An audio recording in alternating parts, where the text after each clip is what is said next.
Ça me déchire de l'intérieur. Et moi qui œuvre pour l'authenticité, c'est intolérable, insupportable. Mais là, mon corps ne me laisse pas le choix. Rature. Christelle, c'est une survivante qui a traversé l'implosion intérieure provoquée par un monde professionnel en surchauffe. Elle vient nous livrer son témoignage vibrant de la réunification de toutes les parts de soi. Elle nous raconte, telle Isis cherchant morceau après morceau à recomposer Osiris, le patient ouvrage pour oser livrer au monde l'entièreté de sa conscience nue. Rature. J'ai 3 ans et demi. Mes parents ont fait construire l'unique maison dans la forêt. Je suis terre, arbre, pluie, vent, feu de joie, étoile. Mon jeu préféré, voyager. J'attends que le vent se lève et là, je monte jusque dans les nuages sous forme de molécules d'eau.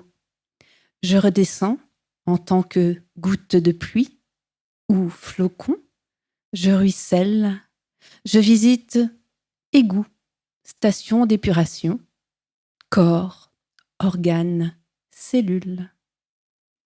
Je suis conscience. Je sais que tout est lié. Je suis une. Je suis la vie, la joie, l'amour.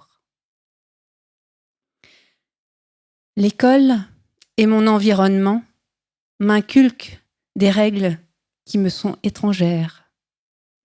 Elles ne me sont vraiment pas naturelles. Néanmoins, j'aime faire plaisir, alors j'apprends. J'apprends. J'ai 7 ans. Je pleure pendant une semaine. Je me sens déconnectée, vidée, déboussolée. Je me fie désormais à des règles qui sont extérieures à moi. On me dit que le savoir est la porte pour réussir dans la vie. Alors, j'apprends. J'ai désormais 39 ans.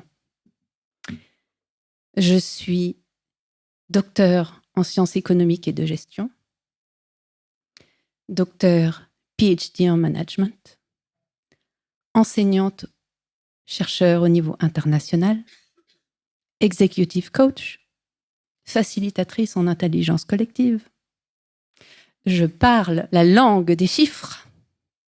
Je parle 5 langues. J'ai vécu dans 5 autres pays. J'ai déménagé plus de 30 fois. Je suis mère de 3 enfants. Oui, mais voilà. Ma vie ne fait aucun sens. Je suis déboussolée. Je suis désorientée. Je suis air. Un jour, je rentre de Madrid, où j'ai enseigné pendant une semaine. Je suis épuisée. Je suis active 19 heures par jour et je ne dors plus vraiment depuis des mois. Je suis nulle part et ailleurs. En rentrant chez moi, debout dans mon salon, je vois à travers ce qui devrait être mon corps, table et chaise. Sous mon nombril invisible, une flamèche toute pâle. Et à cet instant, j'entends « La vie est amour et joie ». Je suis aux antipodes. Ma vie tient à cette étincelle. Très vite, tout s'enchaîne. Succession d'arrêts de travail, au cours desquels je me rends compte que je ne m'en sortirai jamais toute seule. Alors je fais appel à un psychiatre qui me dit « Madame, les cimetières sont pleins de gens irremplaçables. Madame, si vous continuez ainsi, vous allez faire un AVC ou une crise cardiaque dans les jours qui viennent. Madame, je ne vais rien pouvoir faire pour vous tant que vous ne me demanderez pas d'aide. » 3 jours plus tard, en rentrant de Belgique pour le travail, je m'effondre. Je perds plus de 50% de tous mes sens. Je vois les mots dans des bulles qui ne peuvent plus communiquer. Les formes de ce qui m'entoure n'ont aucun sens. Pendant 9 mois, je connais le silence radio entre mes oreilles. Aucune pensée, aucune émotion. Je suis le néant de l'éther. Mais le néant n'est-il pas source de tout ? Très vite, la petite étincelle reprend des couleurs. 3 ans.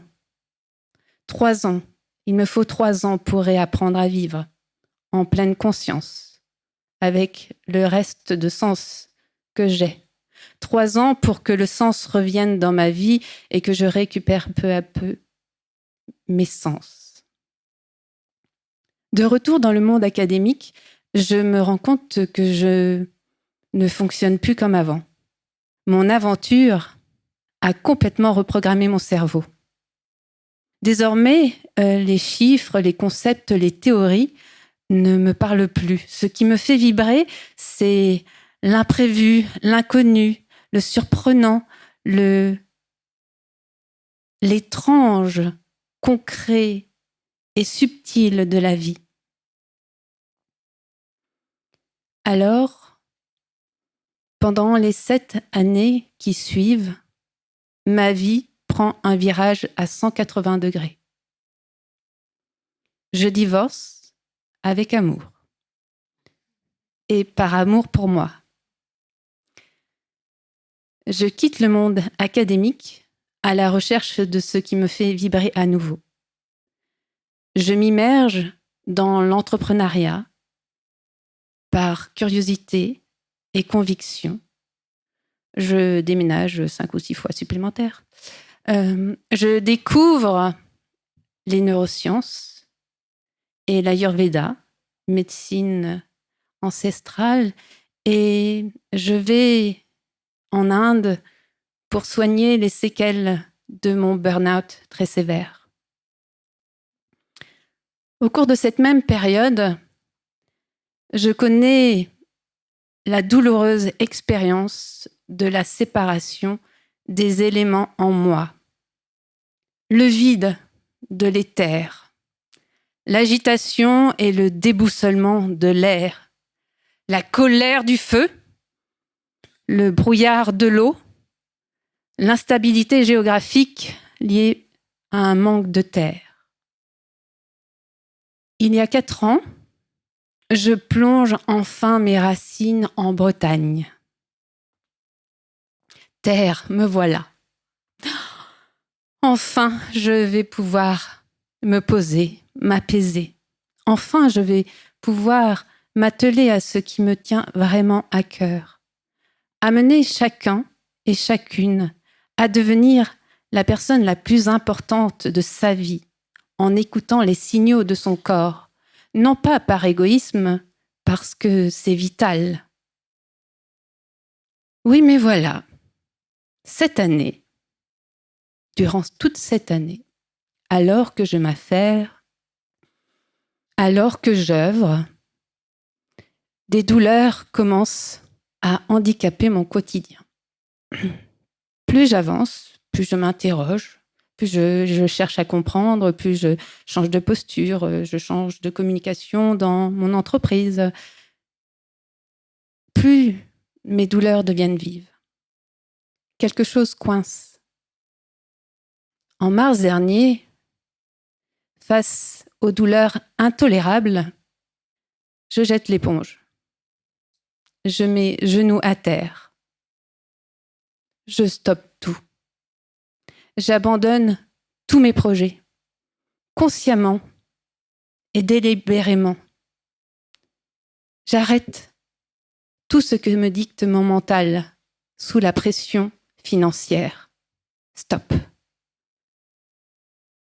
Place au silence, à l'immobilité. Et là, un profond abîme intérieur apparaît. Comment concilier mon moi d'avant, scientifique, cartésien, pragmatique,